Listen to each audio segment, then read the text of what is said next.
Glória a Deus. Eu convido os amados irmãos para que a gente abra a nossa Bíblia no Evangelho escrito por Mateus 16.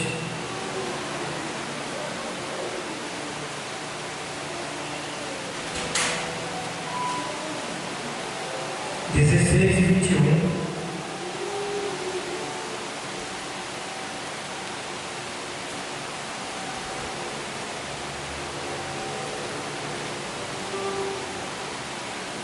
Glória a Deus. O texto sagrado diz exatamente assim, 16 e 21.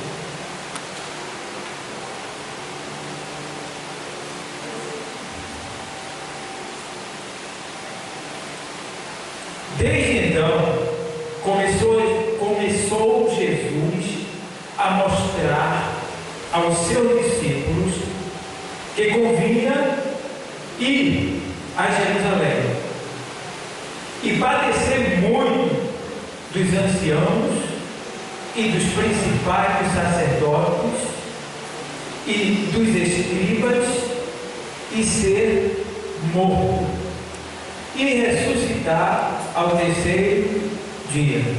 Pode sentar.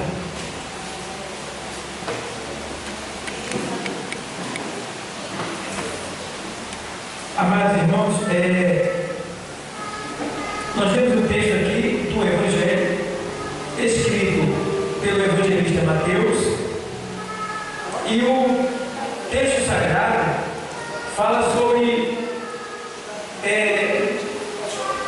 um ponto-chave aqui desse texto, que no caso foi o objetivo de Cristo, não é? Quando veio a esta terra, depois de evangelizar, depois de mostrar o amor de Deus, depois de se doar, ou melhor dizendo, doar sua vida em prol da humanidade, depois se entregar em preço de morte de cruz. Agora, depois disso tudo, tinha um propósito principal, que era a conclusão do poder de Deus, que era realmente a prova de que nós temos uma fé viva, verdadeira e que será recompensada, ao contrário das outras religiões. Porque os irmãos pensaram que nós temos no mundo milhares de religiões, milhares de seitas, e cada um tem um líder, né? Cada um tem um guia, e o que me alegra é que, observando, estudando, é que nenhum desses líderes das seitas, das religiões que nós conhecemos no mundo, nenhum deles teve a ousadia, ou quem sabe o poder de dizer assim: olha, eu vou morrer, mas eu vou ressuscitar e vou subir para a casa do meu Pai e voltarei para buscá-los para mim mesmo. Então, o que eu vejo por aí é que, na verdade, as religiões do mundo deixam um vago na alma e na mente das pessoas. Porque se elas caírem em si e começarem a pensar, elas chegarão à conclusão de onde eu vim e para onde eu estou indo. Elas não sabem, porque não existe uma base verdadeira que tenha uma prova tão concreta, tão sólida, tão nítida, tão verdadeira como é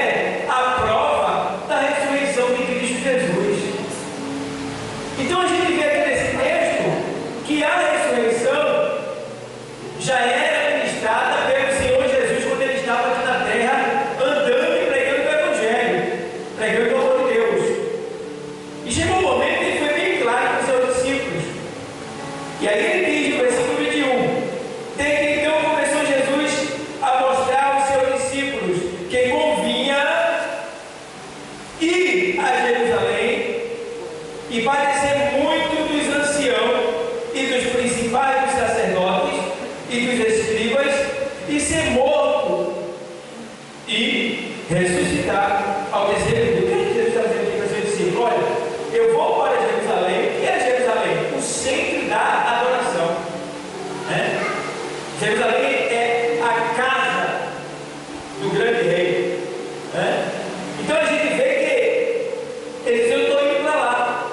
Mas se Jesus, que era santo, perfeito nas suas obras, fiel ao seu Pai, homem de oração, obediente, se ele está indo para Jerusalém, era para ele ser bem recebido.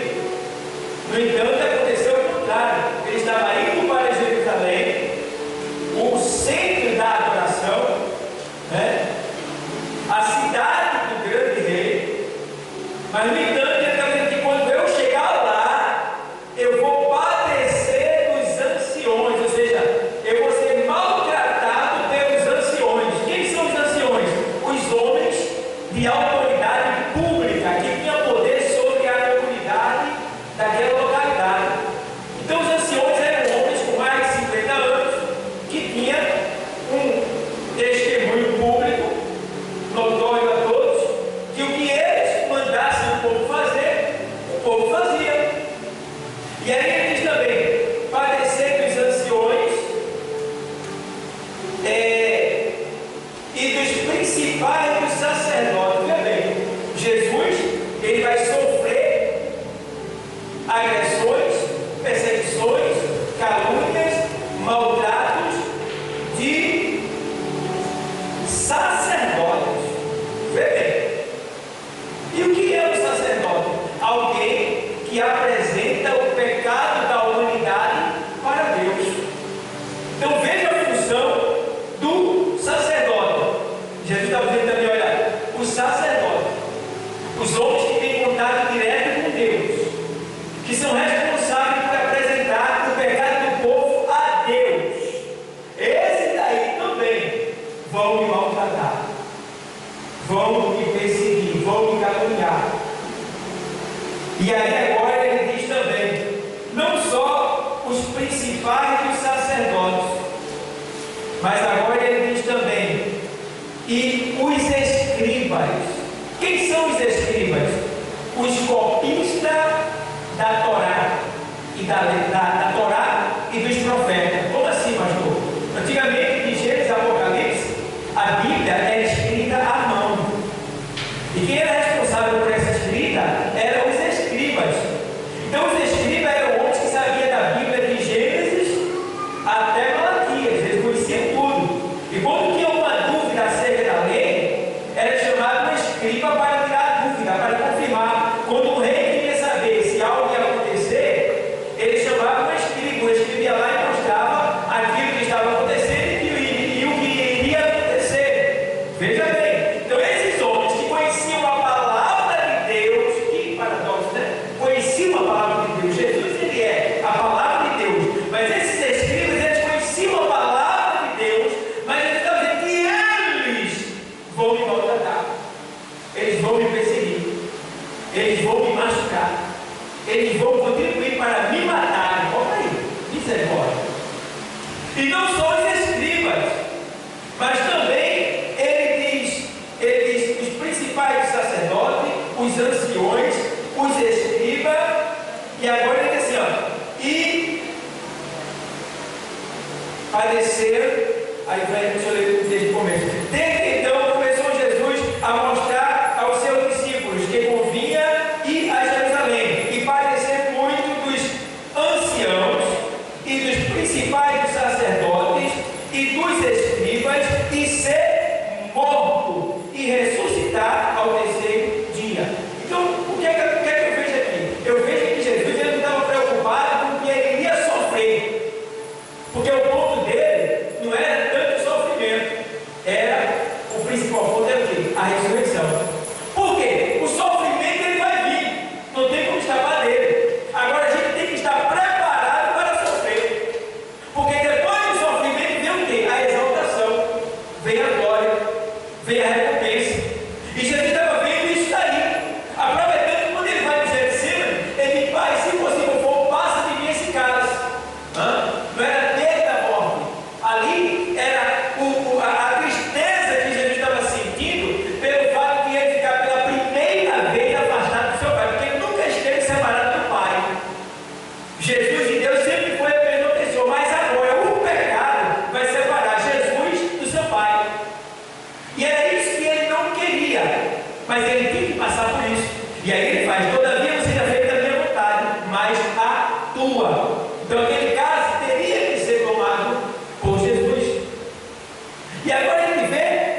que Ele é o Filho de Deus e de que nós teríamos uma base sólida, fixa, concreta, verdadeira, real, que seria o quê? A vida depois da morte. Vê bem. Então a gente entende aqui uma coisa, que a ressurreição, ela aconteceu, mas com Jesus Cristo, mas a gente fica analisando direitinho. Aconteceu com Jesus Cristo, mas aconteceu com muitas pessoas também. Várias pessoas na Bíblia ressuscitaram. A gente vê que Elias ressuscitou o filho da viúva de Sarepta, lá em 1 Reis 17, na sequência. A gente vê também que Eliseu também, ele, mesmo depois de morto na sua cova, só os ossos dele, estava se fazendo ali uma cerimônia fúnebre, um velório, e de repente surgiu os vândalos, ladrões, arrastão, e o povo que estava ali no sepultamento tinha que correr para não perder a vida e os seus pertences. Então eles pegaram aquele defunto, aquele corpo, como não tinham que colocar, eles colocaram no primeiro túmulo que eles acharam, e empurraram no túmulo e correram, fugiram. Só que aquele túmulo que eles empurraram aquele corpo era o túmulo de Eliseu. Os ossos estavam lá dentro. E quando o defunto morto tocou, o corpo do defunto tocou nos ossos de Eliseu, ele ressuscitou, levantou na hora. Vê bem, até depois do morto, Eliseu fazia milagre. Milagre. A gente vê também que houve também no Novo Testamento a ressuscitação do filho da viúva de Naim, pelo próprio Jesus Cristo. Ele ressuscitou o filho da viúva de Naim. Ele ressuscitou também, a gente vê Lázaro, em João 11, 25 na sequência. Ele ressuscitou, foi ressuscitado também a filha de Jairo. A filha de Jairo foi ressuscitada pelo próprio Jesus Cristo. Paulo também ressuscitou a Eude, que era da janela. Pedro ressuscitou a Dorca, a Tabita, e outros mais que foram ressuscitados na Bíblia. E qual é a diferença? Se Jesus ressuscitou, os outros também ressuscitaram. Só que tem um ponto no meio disso tudo. Qual é o ponto? A gente vê que eles ressuscitaram e morreram novamente. Porque a ressurreição deles foi uma ressurreição natural. Então eles voltaram, para se cumprir o poder de Deus. Todos eles que foram ressuscitados pelo poder da palavra de Deus, usando seus profetas. Então eles ressuscitaram e voltaram para sua família, e depois morreram de novo. Lázaro morreu de novo, o filho da viúva de Naim morreu de novo, Dorca morreu de novo, Tabita morreu de novo, a filha de Jairo morreu de novo, o homem que ressuscitou lá no Antigo Testamento morreu de novo, de Eliseu. O que Elias ressuscitou, o filho da viúva também ressuscitou, morreu de novo. Todos eles ressuscitaram e morreram. E agora?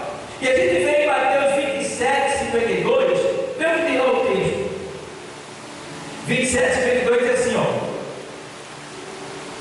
e abriram-se os sepulcros, e muitos corpos de santos que dormiam foram ressuscitados, e saindo dos sepulcros depois da ressurreição dele ao ponto. Os mortos ressuscitados saíram do túmulo depois do que, igreja? Da ressurreição dele. Dele quem? Jesus. Entraram na cidade santa e apareceram a muitos. Então, quando Jesus, no terceiro dia, ele ressuscitou, ele trouxe consigo o troféu. Qual era o troféu? Era a ressurreição dos que haviam dormido, crendo na promessa de Deus.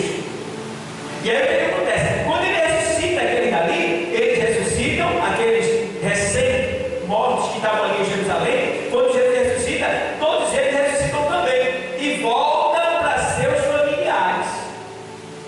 Mas todos esses também morreram. Aí a gente vê uma coisa, que a ressurreição natural, todos esses daqui passaram. E nos dias de hoje, já vemos testemunho de pessoas também que morreram e ressuscitaram. Ressurreição natural. Mas existe a ressurreição sobrenatural, a qual nenhum ser humano passou por ela ainda. Né? Então, essa ressurreição, só quem participou dela foi Cristo Jesus. Lá na primeira carta aos Tessalonicenses, capítulo 4,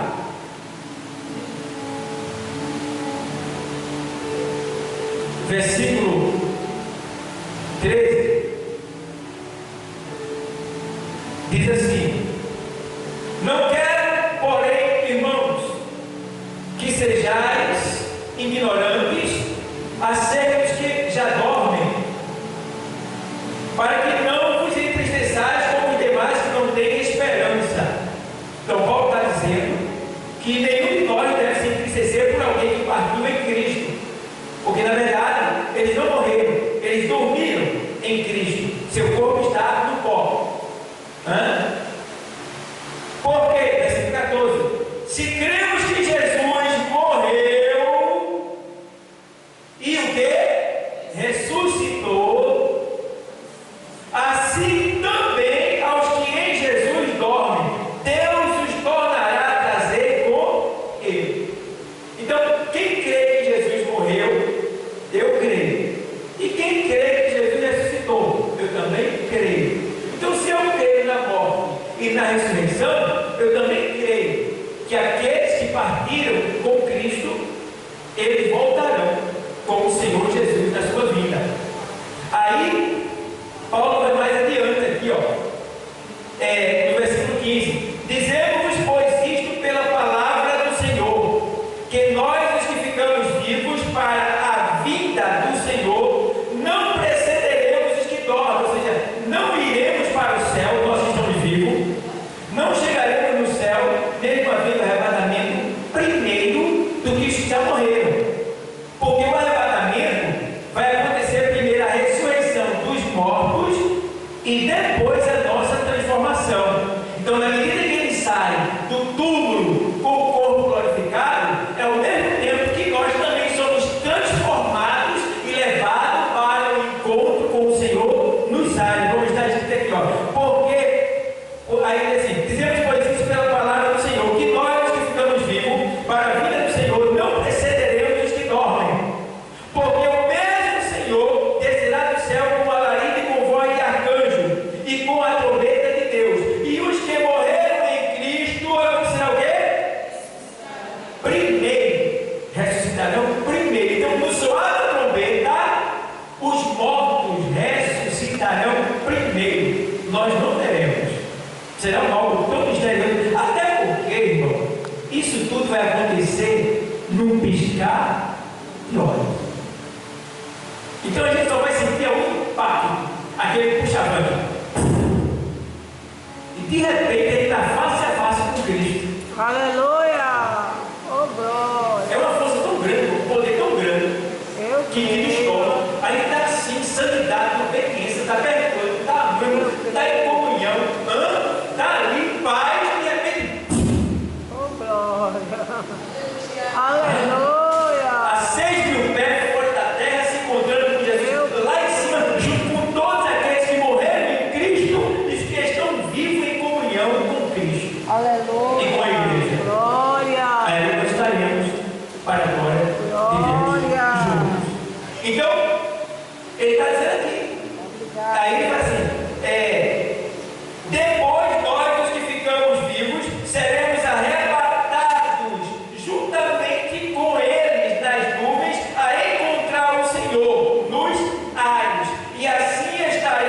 sempre com o Senhor.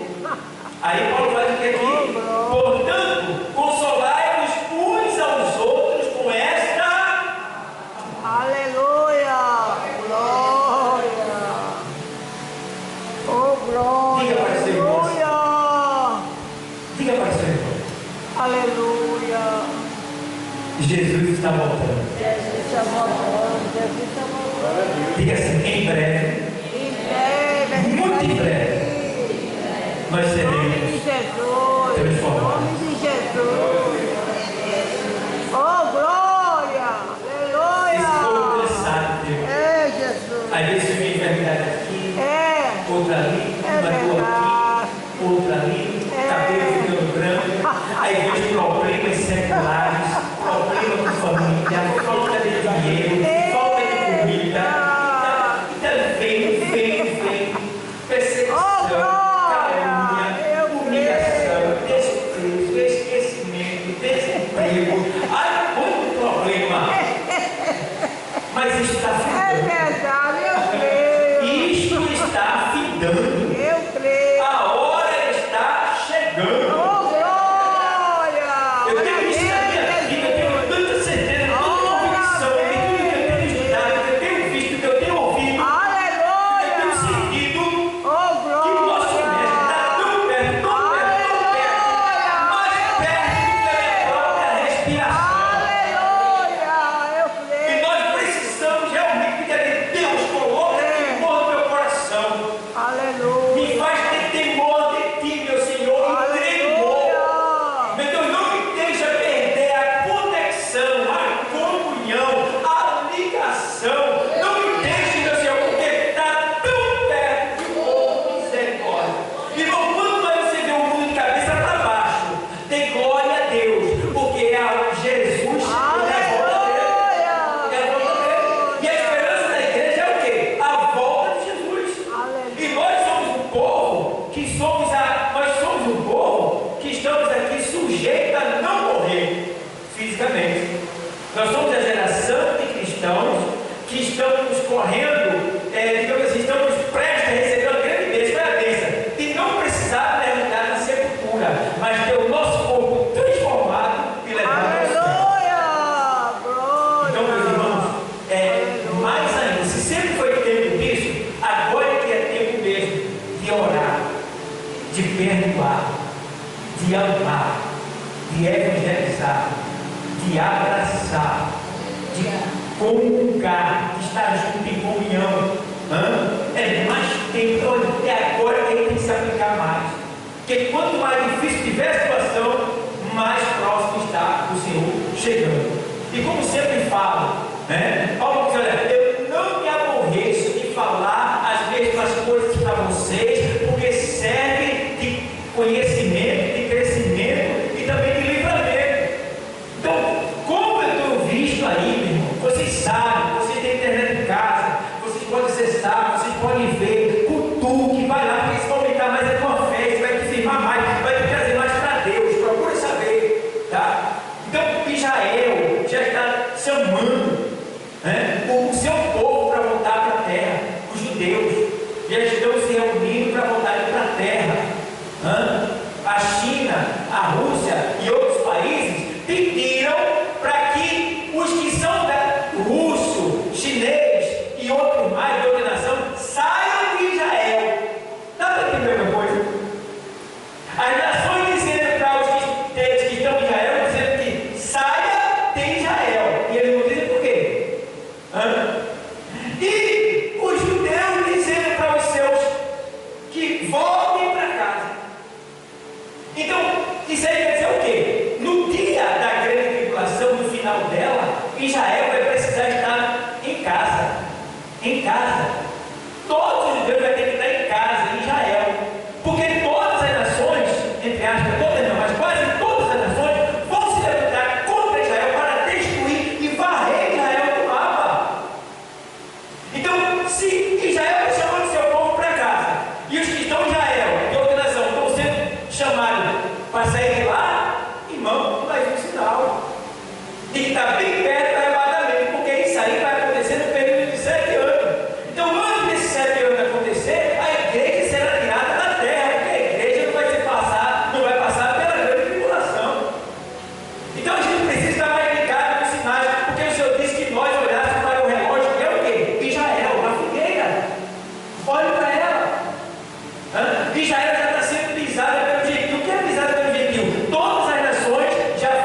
Porque 10 vezes o tempo de Noé é 1.200 anos.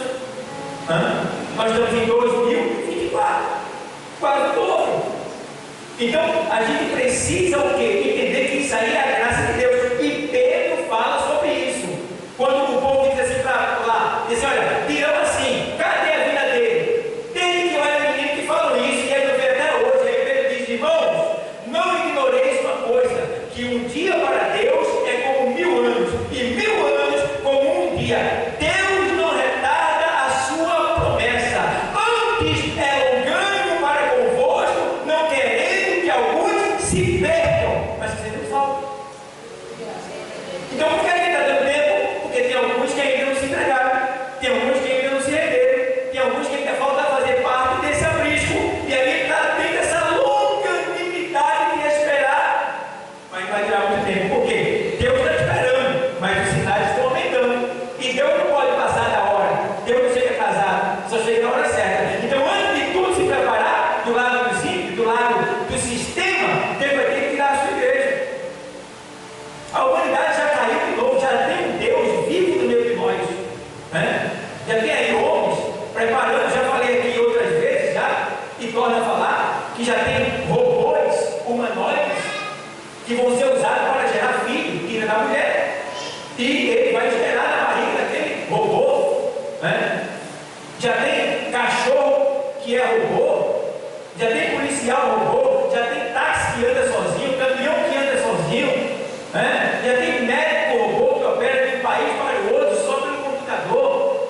Então quer dizer, nós já estamos cercados por humanoides, seres. Então vai existir 2 seres na Terra, robôs e ser humano. Deus já deve isso? Vai não, não vai. Até porque isso aí é uma ação do sistema diabólico, que é o homem querendo ser Deus. Então o Deus desse século já tem os filhos deles. E os filhos dele agora está bem visível, o que tem mais, é muito organizado. Não é? É mais poderoso. Qualquer filho de Satanás agora é mais poderoso do que qualquer um de nós. Como diz que lá, que o anticristo, o homem do pecado, é mais sábio que Daniel. Então tem um robô que vai olhar para você e sabe da sua vida toda, porque tudo que você faz está lá no Google guardado. Tudo que você já falou, que você faz, que você conversa, está tudo gravado, está lá no Google. E o sistema sabe tudo de você. E o robô que olhar para você vai saber quem você é, por dentro e por fora. Então esses robôs vão estar em todo lugar representando o anticristo, a besta fera, e quem não se curvar diante do sistema, eles têm poder para matar. Está lá em Apocalipse. Que a imagem terá poder para falar e até para matar. E agora? A gente entende isso, agora ele está vendo. Então veja como é que está as coisas. Aí está aqui na igreja do Nordeste, sabe nada, porque tudo acontece lá do outro lado primeiro. Quando quem chegar aqui já é o resto. Mas só que isso aí é em relação ao mundo, em relação ao povo de Deus. Deus já está aqui hoje revelando para você antes de chegar, porque Deus é aquele que chega primeiro para revelar o oculto, o profundo e o escondido e nos dá livramento. Aleluia. Então, igreja, a ressurreição de Cristo, ele ressuscitou para nunca mais morrer.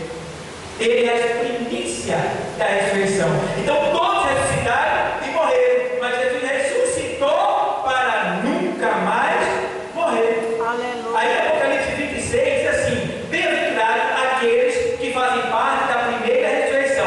Sobre este não terá poder a segunda morte. Então a gente tem que dar o máximo de nós para fazermos parte da primeira ressurreição. Porque sobre os demais, a morte terá poder. A gente precisa ter cuidado com isso. Porque os que forem levados agora, os que ressuscitarem agora no arrebatamento, farão parte do milênio, do reino de Deus. E os que não tiverem no reino de Deus, vão estar onde? Na minha sala do inferno. E aí? E aí, estava estudando hoje, eu estava vendo que o corpo de Cristo, ele foi um corpo glorioso, igual que vai ser nosso também, vai ser um corpo glorioso. O que é um corpo glorioso? Um corpo que é rejuvenescido, transformado, não envelhece, não é feio, é bonito, não sente dor, não tem fim, é igual a Jesus, é para sempre, está vivendo a eternidade. E tem um corpo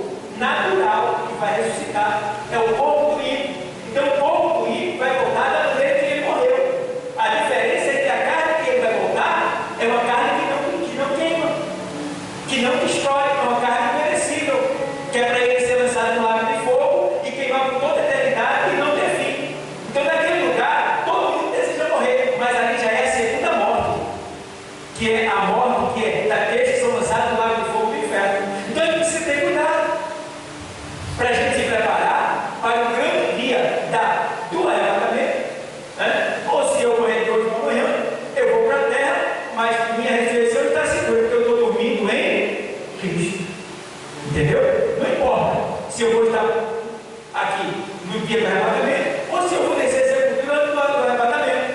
Mas quando o arrebatamento acontecer, eu me levantarei e serei levado para a glória junto com aqueles que estão vivos. Eu, você e qualquer um que está na presença de Deus. Então a gente precisa o quê?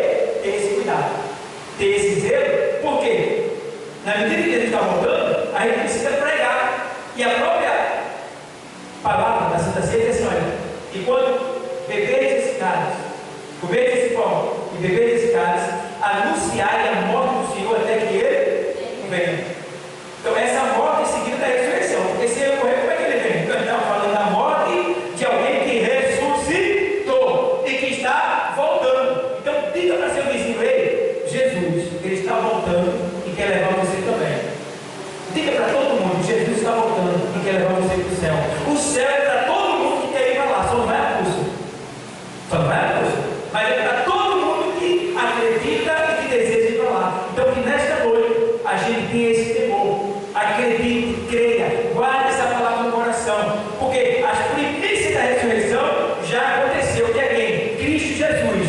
Depois nós que seremos arrebatados. Então, igreja, guarde essa palavra. Tá?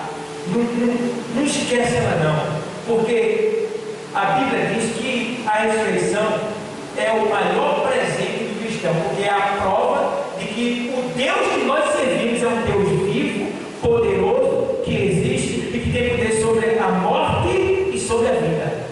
Então não tem privilégio, não tem alegria, satisfação e orgulho santo maior do que esse de poder estar aqui servindo a um Deus vivo e verdadeiro e não uma religião.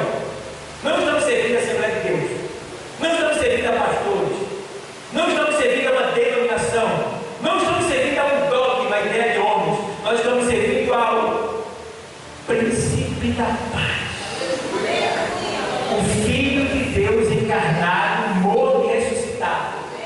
Estamos servindo aquele que tem todo o poder no céu e na terra, sobre a morte e sobre a vida.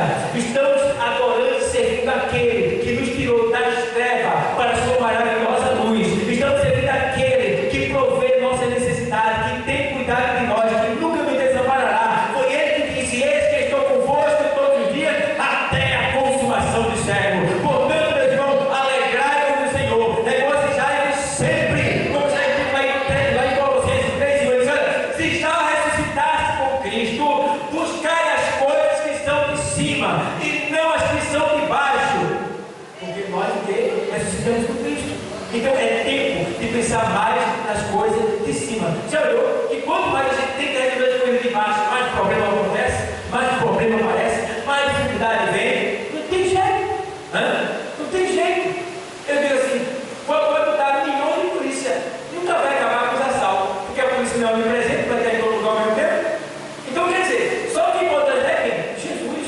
Então é esse Deus que nós estamos aqui nesta noite, servindo a Ele, nos alegrando na presença